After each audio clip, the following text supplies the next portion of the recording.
আসসালামু আলাইকুম ওয়া রাহমাতুল্লাহি তাআলা ওয়া বারাকাতুহু। আলহামদুলিল্লাহি রাব্বিল আলামিন ওয়াসসালাতু ওয়াসসালামু আলা রাসূলিহিল কারীম ওয়া আলা আলিহি ওয়া আহলি বাইতিহি ওয়া আজওয়াজিহি ওয়া যুররিয়াতিহি আজমাইন। ফাকাদ ক্বালা আল্লাহু তাআলা আউযু বিল্লাহি মিনাশ শাইতানির রাজীম। বিসমিল্লাহির রাহমানির রাহিম। ইন্নামা ইউরিদুল্লাহু লিইউযহিবা আনকুমুর রিজসা আহলাল বাইতি ওয়া ইউতাহহিরাকুম তাতহীরা। ক্বালা সাদ ইবনে আবি ওয়াক্কাস রাদিয়াল্লাহু তাআলা আনহু قال لما نزلت هذه الآية ندعو أبناءنا وأبناءكم دعا رسول الله صلى الله عليه وسلم عليا وفاطمة وحسن وحسين فقال اللهم هؤلاء أهل بيتي। সম্মানিত দর্শক মণ্ডলী, যারা আমার আলোচনা শুনছেন বা শুনবেন, সবাইকে আন্তরিক মোবারকবাদ। ইসলাম জিন্দা হতা হে হর কারবালা কে বাদ। আমরা সকলে অবগত আছি মাহে মুহররমের চাঁদ, সোহাদায়ে কারবালার মাস, ইয়াউমুল আশুরার মাস। ঐতিহাসিক 61 হিজরিতে 10ই মুহররম কারবালার প্রান্তরে যেই হৃদয় বিদারের ঘটনা ঘটেছিল আর যাদেরকে শহীদ করা হয়েছিল নবীর বংশ আহলে বায়েত, ইমাম হুসাইন রাদিয়াল্লাহু তাআলা আনহু, প্রিয় নবীর দৌহিত্র, যিনি ছিলেন নবীজির কলিজার টুকরা, নবীজির নয়নমণি, মা ফাতেমার নয়নমণি, মাওলা আলীর নয়নমণি।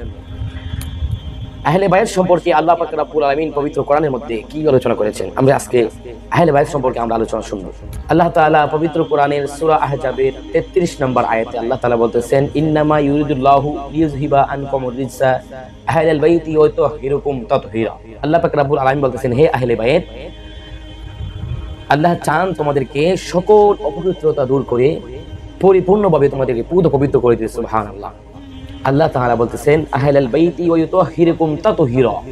এখানে আহলে বায়েতকে উদ্দেশ্য করে আল্লাহ তাআলা বলে দিয়েছেন যে আমি আহলে বায়েতকে পবিত্র বানিয়েছি, অর্থাৎ পবিত্র চেয়ে পবিত্র বানিয়ে দিয়েছি। তাহলে আহলে বায়েত কারা? আমরা অনেকে আছি পাক পাঞ্জাতন মানি না, পাক পাঞ্জাতন মানতে রাজি না। অনেকে বলে পাক পাঞ্জাতন কোরআনে নাই, পাক পাঞ্জাতন হাদিসে নাই। আবার পাক পাঞ্জাতন শব্দটা ফার্সি শব্দ। আপনি যদি পাক পাঞ্জাতন কোরআনে খুঁজেন আপনি পাবেন না, আপনাকে খুঁজতে হবে। যদি আপনি অন্তরে আহলে বায়েতের প্রেম থাকে, পাকি পাঞ্জাতনের প্রেম থাকে, তাহলে আপনাকে খুঁজতে হবে এই পাক পাঞ্জাতনের আরবি শব্দটা কি। আর এই আরবি শব্দটা কি বলা হয়েছে? আহলে বায়েত। অর্থাৎ কোরআনের আহজাবের 33 নম্বর আয়াতে আহলে বায়েত শব্দটা হলো ফার্সিতে পাকে পাঞ্জাতন, যার অর্থ হচ্ছে পাক মানে পবিত্র, পাঞ্জা মানে পাঁচ, তন মানে দেহ, অর্থাৎ 5টি পবিত্র দেহবর্গকে পাক পাঞ্জাতন বলা হয়। যাই হোক, আল্লাহ পাক রব্বুল আলামিনের এই কোরআনের আয়াতের নিরিখে আল্লাহ রাসূল সাল্লাল্লাহু আলাইহি ওয়াসাল্লামের সাহাবী হযরতে সাদ ইবনে আবি ওয়াক্কাস রাদিয়াল্লাহু তাআলা আনহু থেকে একটা হাদিস পাওয়া যায়। তিনি বলেন, লাম্মা নাযালাত হাযিহিল আয়া, যখন এই আয়াতে কারিমা নাজিল হয়, নাদউ আবনাআনা ওয়া আবনাউকুম দা রাসূলুল্লাহ সাল্লাল্লাহু আলাইহি ওয়াসাল্লাম আলিয়ান ওয়া ফাতিমা ওয়া হাসানা ওয়াল হুসাইনা রাদিয়াল্লাহু তাআলা আনহুম আল্লাহুম্মা হাউলাই আহলি বাইতি।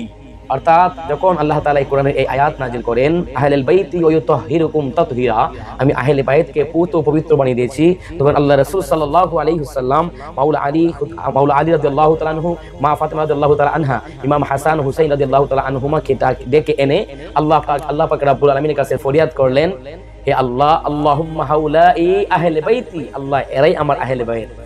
সুবহানাল্লাহ।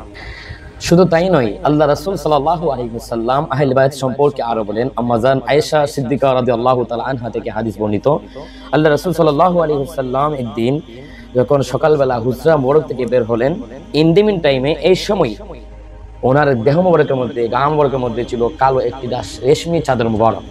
আল্লাহ রাসূল সাল্লাল্লাহু আলাইহি ওয়াসাল্লাম যখন রেশমি চাদর মোবারক পরে বের হয়ে যাচ্ছেন, ইন্দিমিন টাইমে হযরতে মাওলা আলী শেরকুদা মাওলা আলী রাদিয়াল্লাহু তাআলা আনহু এসে উপস্থিত হয়ে গেলেন। আল্লাহ রাসূল সাল্লাল্লাহু আলাইহি ওয়াসাল্লাম মাওলা আলী শেরকুদাকে চাদর মোবারকের মধ্যে ঢুকাই নিলেন। ইন্দিমিন টাইমে পরবর্তী হযরতে মা ফাতেমা রাদিয়াল্লাহু তাআলা আনহা আসলেন।